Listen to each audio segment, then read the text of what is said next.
Hello, everyone, and welcome to Lore Learn English. I am Amelia, and I am so happy you are here today. Hello, everyone. I am James, and today we have a very useful lesson for you. Imagine this. You want to say, I will see you on Monday, but instead you say, I will see you in Monday. It is a very small mistake, but it can confuse the listener. Small words like in, on, at, for, and since are called prepositions. They are tiny words, but they carry a lot of meaning. And today we are going to fix the most common preposition mistakes together, slowly, clearly, with patience. By the end of this episode, you will feel much more confident using these small but powerful words. Here is your first comment challenge. Write in the comments right now. Which word confuses you the most? In, on, at, for, or since? We are listening. Subscribe to Lore Learn English for new lessons every single week. Press the bell so you never miss us. Now, let us begin together. Let us start with three very common words. In, on, at. These words tell us about time. We use in for longer periods of time. Months, years, seasons. Example, I was born in March. Say it. I was born in March. Together. I was born in March. Another example, I started learning English in 2023. Say it. I started learning English in 2023. Now let us learn on. We use on for specific days and dates. Example, I will see you on Monday. I will see you on Monday. Together. I will see you on Monday. Another example, my birthday is on the 5th of June. Say it. Together. My birthday is on the 5th of June.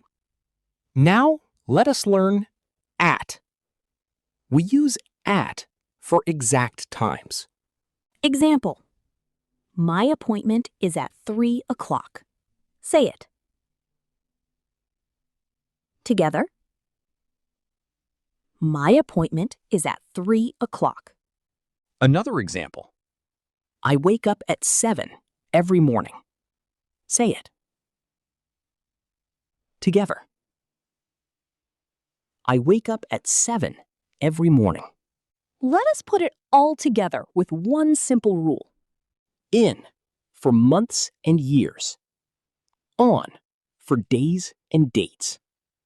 At for exact times. Say that rule with me slowly. In for months and years. On for days and dates. At for exact times. Here is your second comment challenge. Write one sentence using in, on, or at about something in your own life. Write it in English. We will read it. Section 1 summary. In for months and years. On for days and dates. At for exact times. Let us continue with more useful words.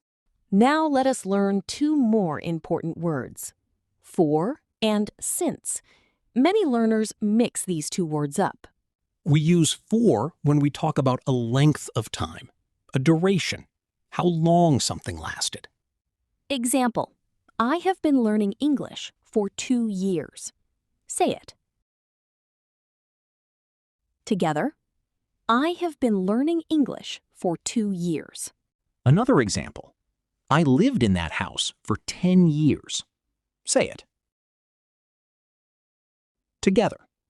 I lived in that house for 10 years. Now let us learn since.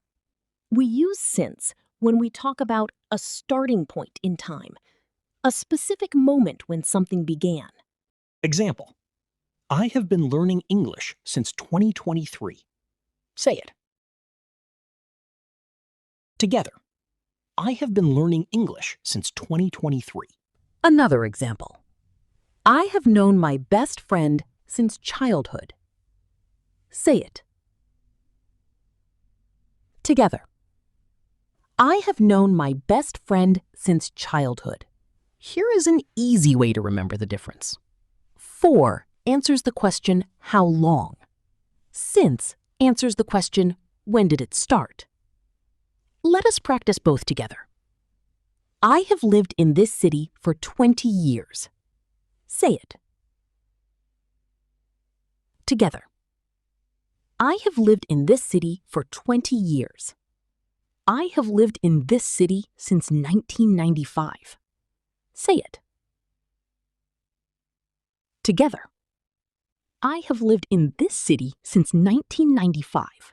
Both sentences are correct. They simply answer different questions. For tells us how long. Since tells us when it started. Section 2 summary.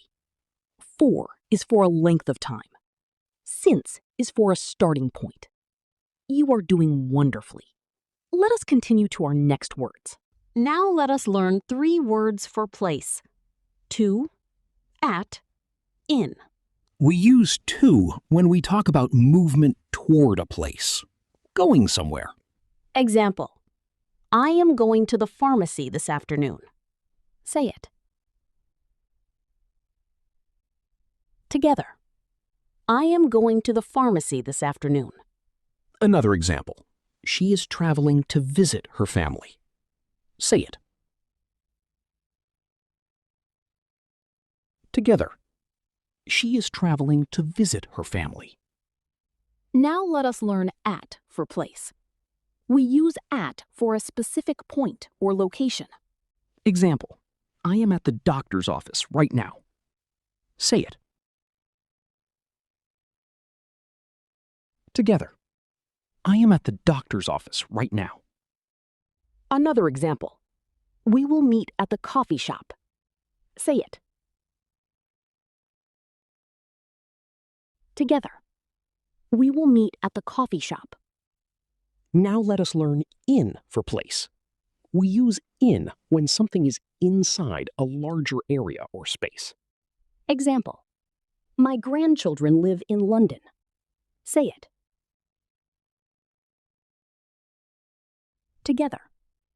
My grandchildren live in London. Another example. I left my glasses in the kitchen. Say it. Together. I left my glasses in the kitchen. Let us put it together with a simple rule. To for movement toward a place. At for an exact point or location. In for inside a larger space. Say that rule with me one more time. To for movement. At for an exact point. In for inside a larger space. You are learning so much today, and every single rule is making your English clearer and stronger. Now let us look at the most common preposition mistakes that we hear from English learners every day. Mistake number 1. Saying, I will see you in Monday. The correct word is on. I will see you on Monday. Remember, on for specific days. Say the correct version. I will see you on Monday. Mistake number 2. Saying, I am living here since 10 years. This is incorrect. Since is for a starting point, not a duration. The correct sentence is, I have been living here for 10 years. Say the correct version. I have been living here for 10 years. Mistake number 3. Saying, I am going at the supermarket. This is incorrect. The correct word is to. I am going to the supermarket. Say the correct version. I am going to the supermarket. Mistake number 4. Saying, my appointment is in 3 o'clock. The correct word is at. My appointment is at 3 o'clock. Say the correct version. My appointment is at 3 o'clock. Quick practice drill. I say the wrong sentence, you say the correct sentence out loud. Wrong. I will call you in Friday. Correct. Say it. I will call you on Friday. Wrong. I have lived here since 5 years. Correct. Say it. I have lived here for 5 years. Every single correction today is making your English clearer. You are doing beautifully. Keep going. We are proud of you. Practice time. I will say a sentence with a missing word. You say the correct preposition out loud. Ready? Let us go. Number 1. I was born March. Say the missing word. In. I was born in March. Number 2. My birthday is the 10th of July. Say the missing word. On. My birthday is on the 10th of July. Number 3. I wake up 7 every morning. Say the missing word. At. I wake up at 7 every morning. Number 4. I have known her many years. Say the missing word. 4. I have known her for many years. Number 5. I have known her 2010. Say the missing word. Since. I have known her since 2010. Number 6. I am going the pharmacy. Say the missing word. 2. I am going to the pharmacy. Wonderful work. You just practiced 6 different prepositions in real natural sentences. That is real progress. Here is your final comment challenge. Write one full sentence in the comments using any preposition from today. In, on, at, for, since, or to. We will read every single one. We have reached the end of today's lesson. And I want to say something important. Please say it, Amelia. Small words can feel intimidating. But today, you learned that they follow simple rules. And simple rules make English so much clearer. Let us do our final review together. In for months and years. On for days and dates. At for exact times. For a length of time. Since for a starting point. To for movement toward a place. At for an exact location. In for inside a larger space. And we fixed 4 common mistakes today. I will see you on Monday, not in Monday. I have lived here for 10 years, not since 10 years. I am going to the supermarket, not at the supermarket. My appointment is at 3 o'clock, not in 3 o'clock. These small words may seem little, but they make a very big difference in how clearly you speak and how easily people understand you. If today's lesson helped you, please share it with one person who is also learning English. Like this video. Subscribe to Learn English. Press the bell for new episodes every week. You are never too old to learn something new. And every small word you master today makes your English a little stronger. Practice these words every day this week. Say them out loud, use them in real sentences, and watch how naturally they begin to feel. Thank you so much for learning with us today. We are so very proud of you. See you next time.